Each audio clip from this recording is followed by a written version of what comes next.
We're Kim and Al. We have been planning our escape from a fast-paced corporate life since we met 10 years ago.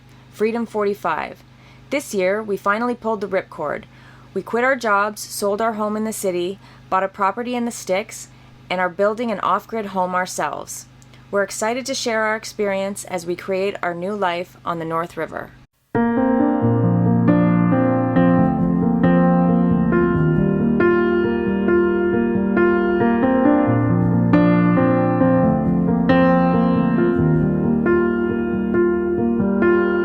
Young, and we didn't want to be exposed, even though it was cold.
Oh, hey-oh, welcome to Off-Grid Nerd, Happiness Land. We're pretty pumped right now, and welcome to the mess, but it's starting to come back together. So here we are.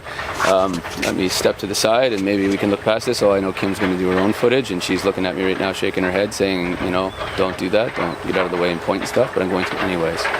So this is the big part of the diamond, if you will. This is the mantle, and it's a foot deep, roughly 25 centimeters. That's the the less expensive sand, and although I'll tell you, secret, there doesn't really a whole lot of difference between the two. Like there is, but it's hard to tell with the naked eye. I'll trust everybody.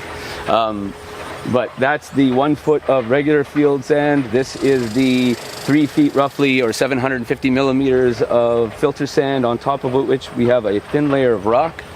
And then this that I'm standing on, of course, is the septic tank, which a 4-inch sewer pipe connects to the transfer box, or the distribution box. That's that little Lego block looking thing with my old man's old level. And out of that distribution box comes 1, 2, 3 from the sides, each side, and 1 pipe out the middle.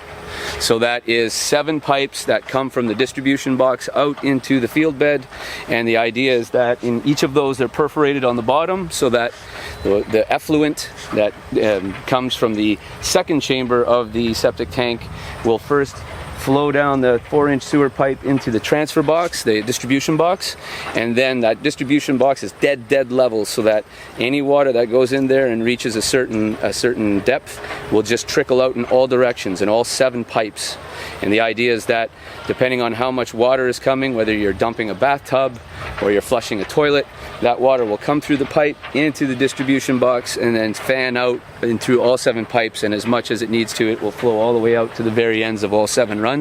And the idea is that all that effluent, the urine, the gray water from the sink, the flushed water, toilet water that's left over when the sludge is caught in the first tank or the first chamber in the septic bed, all that trickles down through that 3 feet or 750 millimeters of filter sand, and by the time it gets down through that and through the natural ground to the groundwater, it has been completely filtered and cleaned.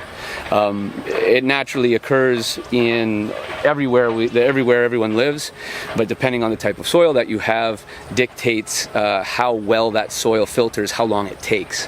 Like the thing about clay is it actually does a really great job of filtering water by the time it gets through it, but it takes so bloody long that if we were to just dig a traditional field bed and put pipe into trenches and just fill it in with the clay that's on the land, it would do what they call bathtubing. As we flush the toilet and empty the bathtub, it just will not seep into the ground fast enough and eventually just saturate and eventually backflow. So that's where we're at right now. We have the field bed. The inspector is coming on Thursday at 10 o'clock-ish. Hopefully she brings her puppy, and she'll take a look and check the box, and then we'll be ready to start filling this all in. Yay us!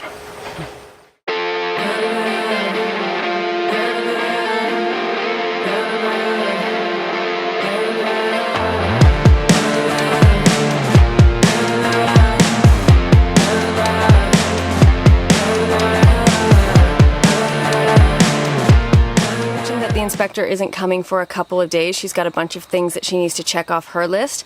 But in the meantime, she told us that we can start to fill in the mantle around the filter bed so that we can maintain the integrity of the filtered sand in the filtered bed and just keep it up and at the level that we have it, because it's all been leveled and graded.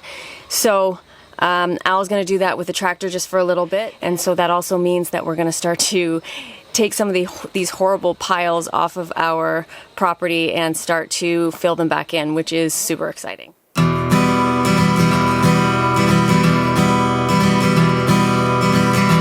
dare you dig a little deeper. It makes you feel a little stronger. Who knows what you may find? You'll see in your own time. It might just take a little longer. It all goes by so slowly. Ooh, you waited your whole life. Your days turn into nights. Now let the river flow deep into the ocean. All the time you are moving with emotion. Let the river flow. Can you hear it whisper? It goes by so slow, like a solitary drifter.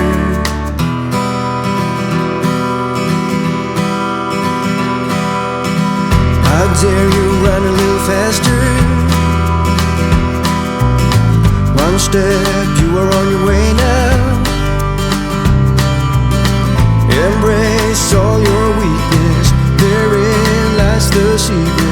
The water's never gonna drain out.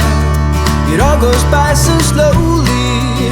Ooh, you waited your whole life.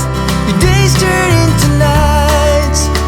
Now let the river flow deep into the ocean. All the time you know you are moving with emotion. Let the river flow. Can you hear it whisper? It goes by. So we had the inspector come yesterday, final check off her list of all the things before we can move forward and cover up our septic bed. We did pass, however we did not get the A+ that Al was hoping for. Why you no get it? He's been telling me all along that he really wants an A+, and it seemed that from the get-go that was not the case. As soon as she got here, she was puzzled by the distribution box being upside down. Yeah. She didn't even realize what she was looking at, and then she's like, "Where's the lid? Like, do you have the lid for the box?" And then I started thinking about it. I'm like, "Oh, that must be the slab that's underneath right now." And I just got my wires crossed. I thought that was the piece you put down to level it, and then you sit it on top, because that's the way that it was sitting on top of the tank. And I remember now that the driver had said something about the direction of the distribution box, but obviously I got that sideways. So that was thing number one. Easy enough to fix. We literally just had to flip it over and just re-level it. The other thing that we had slipped up on was the slope of the pipe on the filter bed. So the slope for your sewer is 1 foot drop 1/4 inch, 1 foot drop 1/4 inch, and that's so that all your juices and solids and things all flow together. But the field bed is actually 10 feet 1/4 inch, so like just drastically less slope. In fact, just almost flat, but just imperceptibly sloped toward the flow of the field bed. And the purpose for that, the reason behind that, sorry, is the distribution box itself is very flat. I don't know if Kim will probably put a shot in there for you guys to see close up, but it's supposed to be dead level. So the slope, the regular sewer slope, comes out of the tank, fills that distribution box, and then that fans out evenly into all 7 pipes. So the idea is they all have to be level together, and they all have to be that imperceptible slope, so that everything kind of evenly flows out and sprinkles all over the filter bed. You don't want any spots where there's more water than other spots. It's as much as you can get it to kind of be like a sprinkler that's constantly evenly raining down on the entire area of the filter bed. Right. So that was really it. We just had to fix the slope. Other than that, our depths, the grading, the leveling, all the distance from the well, the distance from the water. Yeah, and we found out we're actually even another 50 feet further than we need to be from the river, because my misunderstanding and all the reading that I was doing was the setback is to the filter bed, not the mantle. So the mantle is the far part of what we've excavated, the very edge, and I was doing my measurements based on that. So it wasn't as tight as I thought it was. I could have probably moved this out or somewhere else, but at any rate, this is where it is, and we're happy with the result. We didn't have to hurt any of the trees, which is something that we were worried about. We really do. Yeah. So yesterday, after she left, what we started to do was Al started to actually connect all the pipe, because he had left that all dry fit just in case she gave us feedback on. So we glued it all up with the primer and the cement, and and we started to put the rock on. We have to put the rock on by hand to basically keep all of the pipes in place at first. So once we have them kind of in place and not moving, then we can use the tractor to put the rest on. But they really do have to, we have to be gentle and make sure that they don't move. You kind of pack it in along the sides to make a cradle for it, so the pipe is not going to sag or move or anything before we start like putting the stone on in earnest. Right. So that's where we're at now. Yeah. And so today Al's going to work on just tractor maintenance for our tractor, because we just crested 300 hours, so there's a couple of things that I need to check, and just tighten bolts in general, and make sure that that thing's running tippy top. We want that thing to run like a Swiss watch for ever and ever. Amen. Yeah. And then I'm going to continue to just do the digging by hand until he's done that, and then we're going to start to fill everything back in. So we're hoping this weekend we can get that done and have our property back. And then as well as that, we are going to move our trailer. So we are going to start to get the area ready for where we're going to be putting the foundation for the enclosure. Or enclosure, or whatever you want to call it. Yeah. So we're just moving the trailer like 40 feet over that way. Yeah. So just pull it out, back it up in front of my workshop so that we can clear the area where we're going to be excavating to build the foundation for the garage slash enclosure slash whatever you want to call it, cabin. Yeah. So hopefully all of our plans go as we have them set out, which doesn't really ever seem to be the way. But yeah, hopefully that's where we're at, and we'll be finished this septic bed by the end of this weekend. Wish us luck.